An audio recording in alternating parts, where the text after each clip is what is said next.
Out of the way. Out of the way. They can't see me. I'm going to read a book. What are you looking at? Can you get out of the way? Back up a little bit so they can see you. What, you've never seen me in sunglasses before? I'm sorry. I collect sunglasses, guys. I don't know if you know that. I also collect baseball hats and a bunch of other things. Oh, come on. Stop it. You've seen me in sunglasses before. I'll take them off. Does that make you feel better? Well, I'm going to have to sit you down so that we can read the book. Because today we're going to read Those Darn Squirrels and the Cat Next Door. Does that sound good to you? Okay. Well, I'm going to start reading then. So you're going to have to sit down around, I don't know, how about on the floor for now? All right? Talk to you later. Those Darn Squirrels and the Cat Next Door. Okay. And this book's by Adam Rubin, illustrated by Daniel Salmieri. I don't know. What's that say? Salmieri? I don't know. But I can read Daniel.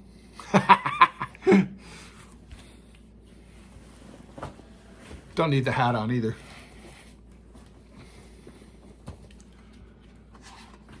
All right, Those Darn Squirrels and the Cat Next Door.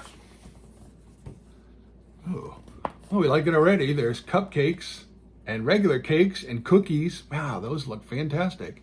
And that looks like the cat up there in the middle of the kitchen.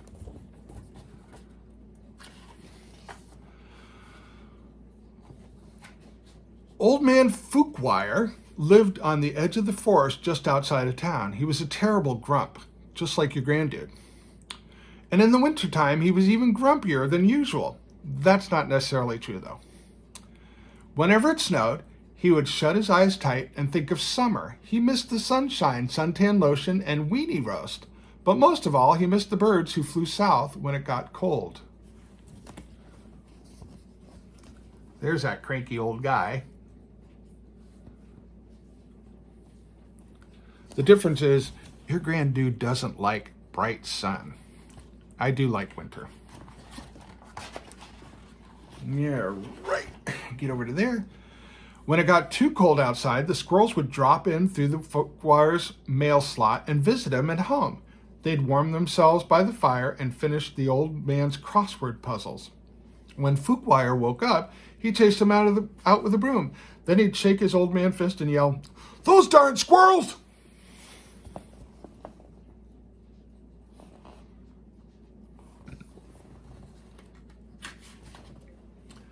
Old Man Fuchswire thought spring would never come, and eventually the forest bloomed and the birds returned from their winter vacation.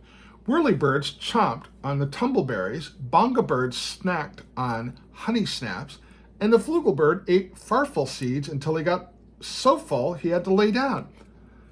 Fuchswire danced through the yard with delight. He set up his easel, his brushes, and then painted the birds till he got blisters on his fingers.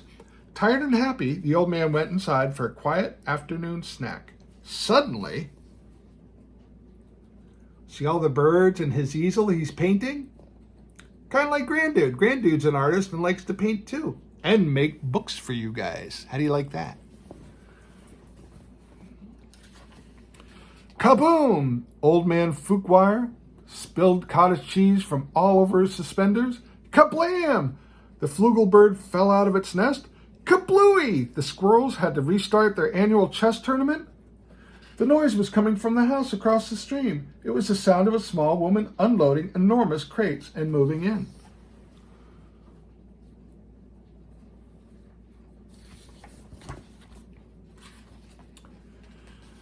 Fuchswire's new neighbor was a little old lady who, the town baker, and the only thing sweeter than pies, who baked was a little old lady herself.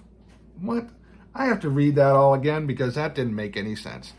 Fuchswire's new neighbor was a little old lady who, the town baker, the only thing sweeter than the pies who baked was the little old lady herself. Everyone in town loved her, but no one could stand her cat Muffins. He was a real jerk.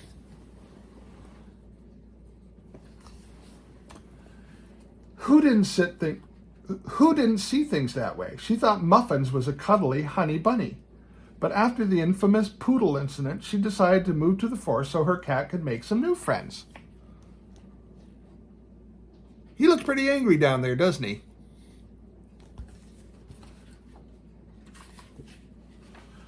After unpacking her crates, little old lady Who baked a humble... I'm stuck on the little old lady Who. Little old lady Who. After unpacking her crates, little old lady Who baked a tumbleberry pie, and she and Muffins went to say hello to their new neighbor. Fookwire despised conversation, so he hid behind the drapes. The squirrels were scared of the cat, so they hid inside the drain pipes. The birds weren't sure why everybody was hiding, but they stuffed themselves down the chimney just to be safe. So there she is, visiting, and there's everybody hiding.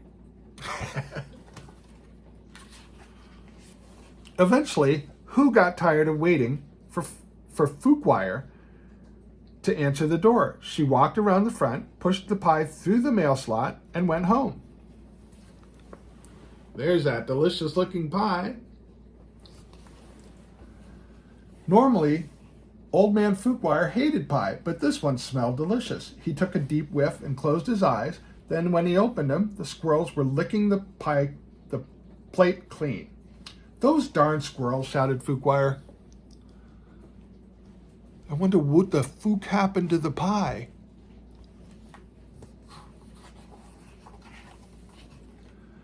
The next morning, Muffins burst into the yard, terrifying the birds and interrupting the old man's Fookwire's painting.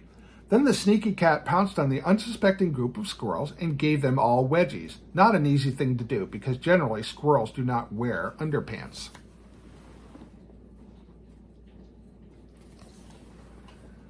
The squirrels were furious. The birds flew up in the treetops and refused to come down. The old man Fookwire was so upset, he wrote a letter to the mayor to complain about his new neighbors.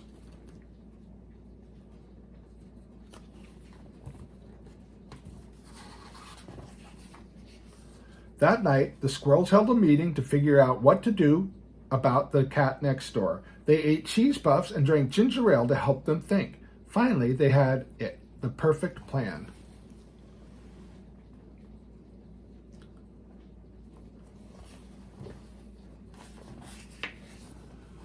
When Muffins came over the next day, the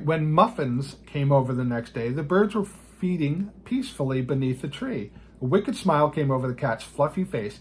He wiggled on his haunches and launched himself right through the air. The frightened birds swooped into the air, yanking the strings. The squirrels had all tied their tail feathers. What? The frightened birds swooped into the sky, yanking the strings that the squirrels had tied to their tail feathers. The strings sprang the trap, and the cat was doused with a gallon of freezing cold water. Muffins let out a furious howl. Meow! Meow! Meow!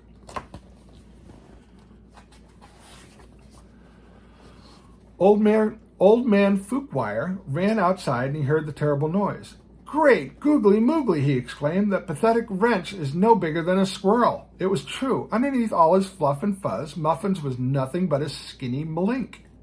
He lowered his head in embarrassment and sloshed away home as fast as he could. Look at how skinny he is. The squirrels' plan had worked perfectly. They gave each other high fives, and Baba bird snickered. There we go. The Baba bird snickered, and the Yaba birds chuckled. The Flugel bird enjoyed the heavy guffaw, a hearty guffaw. Fookwire snapped his suspenders with delight. Those darn squirrels, he said fondly. Blocking the high five. Sorry about that, guys. Old man Fookwire never warmed up to his new neighbors. He was a grump after all. But little old lady Who became quite good chums with the birds and the squirrels. Each Saturday when the bakery closed, she brought all the unsold cakes and pies and cookies home. She set them out on a picnic table, and everyone gathered for a delicious, fun-filled feast.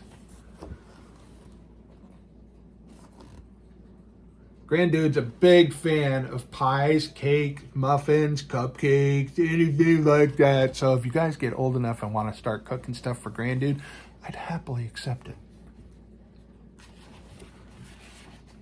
Everyone except the cat next door, who refused to leave the house ever again. It's probably better for the squirrels. And that's it. I hope you guys enjoyed the book.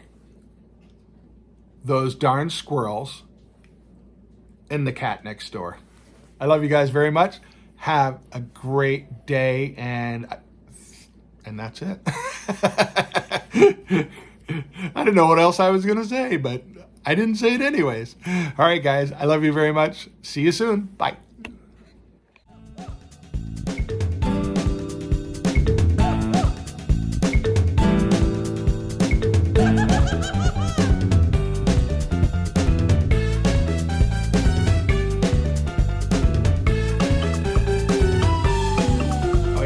Forgot to say bye. Bye. Without moving my lips.